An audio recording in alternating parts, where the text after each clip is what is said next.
کوئی شے ایسی نہیں جس کا خالق اللہ نہ ہو. لیکن دنیا کے کسی انسان کو کسی چیز کے بنانے کے لیے بہت ساری چیزوں کی ضرورت ہوتی ہے. ایک گھر بنانا ہے تو گھر بنانے کے لیے مزدور کی ضرورت ہوتی ہے, پلمبر کی ضرورت ہوتی ہے, الیکٹریشین کی ضرورت ہوتی ہے, کڑیے کی ضرورت ہوتی ہے, بہت سارے لوگوں کی ضرورت ہوتی ہے. اور اس ضرورت کے بعد ایک مکان تیار ہوتا ہے, ایک بلڈنگ تیار ہوتی ہے.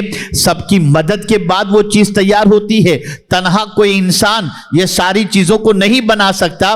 بہت سارے انسانوں کے ذریعے ایک مکان تیار ہوتا ہے, ایک عمارت تیار ہوتی ہے. لیکن میں پوچھنا چاہتا ہوں, اللہ نے آسمان بنائے, 7 آسمان بنائے. ذرا اللہ سے پوچھو مولا تو نے اکیلے نے بنایا یا کوئی اور بھی تھا؟ تو رب ارشاد فرمائے گا مجھے بنانے میں کسی کے احتیاج کی ضرورت نہیں ہوتی. میری شان تو یہ ہے کہ نہ میں مٹیریل کا محتاج ہوں نہ کسی اور کا محتاج ہوں. میں تو کہہ دوں کن ہو جا تو وہ چیز وجود میں آ جایا کرتی ہے. اے رسول اعظم صلی اللہ علیہ وسلم کے دیوانوں, اللہ ہی خالق ہے. کتنا عظیم آسمان بنایا اور بنا کر کے کہتا ہے فرجع البصر, ذرا تو اپنی نگاہ کو آسمان کی طرف اٹھا کر دیکھ اور بتا ہل تری من فطور, کیا اس کے اندر تجھے کوئی کمی نظر آتی ہے؟ ارے ایک بار نہیں, ثم ارجع البصر, بار بار تو نگاہ اٹھا کر کے دیکھ, میرے بنائے ہوئے آسمان میں تجھے کوئی کمی نظر نہیں آئے گی. پھر آپ دیکھیں ایک چھت بنانی ہوتی ہے, پیلر کی ضرورت ہے. کوئی ایسی چھت بتا دو جس چھت کے لیے کوئی پیلر نہ ہو. اور چھت بنتی ہے تو بننے کے بعد اس چھت کی عمر ہوتی ہے. 50 سال کے بعد چھت گلنے لگ جاتی ہے, پلاسٹر نکلنے لگ جاتا ہے, چھت گرنی شروع ہو جاتی ہے. اے میرے مالک تو کتنا عظیم ہے کہ تو نے جب سے آسمان بنایا ہے تب سے وہ گرا نہیں اور کوئی پیلر بھی نظر نہیں آ رہا اور آسمان ہمارے سر پر سائبان کیے ہوئے ہے. آپ ذرا سوچو, میں اگر تخلیق خدا کے حوالے سے مختلف چیزوں کا ذکر کرنے لگوں تو گھنٹوں اس میں گزر جائیں گے ایک ایک چیز کے بارے میں. لیکن تھوڑا سا یہ چاہوں گا کہ کسی چیز کے بنانے کے اندر اللہ کسی کا محتاج نہیں, بلکہ قرآن کہتا ہے اذا اراد شیئا ان یقول له کن فیکون. اللہ جب کسی چیز کا ارادہ فرماتا ہے تو کہتا ہے کن, ہو جا, وہ چیز ہو جاتی ہے. اللہ کسی چیز کے بنانے میں کسی کا محتاج نہیں. لیکن میرے پیارے آقا صلی اللہ علیہ وسلم کے پیارے دیوانوں, ہم جب نکلتے ہیں گارڈن کی طرف جاتے ہیں, خوبصورت شہروں کی طرف جاتے ہیں, تو جانے کے بعد اسے دیکھ کر کہتے ہیں یہ کتنا خوبصورت ہے. میں ابھی آج صبح کی بات میں آپ کو بتاؤں, میں فلائٹ سے آ رہا تھا, کل کی بات بتاؤں, کل میں فلائٹ سے آ رہا تھا تو ایک ٹائم پر مغرب کے قریب میری فلائٹ تھی. تو آپ کو حیرت ہوگی, پائلٹ نے اعلان کیا ذرا دائیں جانب دیکھو, ڈوبتے ہوئے سورج کا منظر کتنا حسین لگ رہا ہے. یہ پائلٹ نے اعلان کیا, لوگوں نے دائیں جانب دیکھنا شروع کر دیا. اللہ اکبر, ڈوبتے ہوئے سورج کو دیکھ کر آدمی کہتا ہے کتنا حسین منظر ہے. چاند کی چاندنی کو دیکھتا ہے انسان کہتا ہے کتنا اچھا منظر ہے. باغات کو دیکھتا ہے انسان کہتا ہے کتنا اچھا منظر ہے. اسی طریقے سے عالی شان عمارت کو دیکھتا ہے, کسی کے بنگلوں کو دیکھتا ہے, انسان کہتا ہے کتنا اچھا منظر ہے. اور اسی طریقے سے سمندر کی طغیانی کو دیکھتا ہے, سمندر کی لہروں کو دیکھتا ہے, تو انسان کہتا ہے یہ کتنا اچھا منظر ہے. اور یہ کہتا ہوا نظر آتا ہے اے اللہ تیری عظمتوں پر قربان, بلند پہاڑ تو نے پیدا کیا, باغات تو نے پیدا کیے, ہریالی تو نے پیدا کی. اب میں میرے کریم سے پوچھتا ہوں مولا اتنی ساری چیزیں حسین ہیں, سب کی طرف اٹریکشن ہوتا ہے, ذرا تو بتا تو نے سب سے اچھا کس کو پیدا کیا ہے, سب سے خوبصورت کس کو پیدا کیا؟ تو میرا کریم جواب دیتا ہے لقد خلقنا الانسان فی احسن تقویم, میں نے بہترین تخلیق کے اعتبار سے اگر کوئی چیز پیدا کی ہے تو میرے بندوں کو میں نے پیدا کیا, انسان کو پیدا کیا. انسان سے حسین کسی اور کو پیدا نہیں کیا گیا. اللہ اکبر. میرے پیارے آقا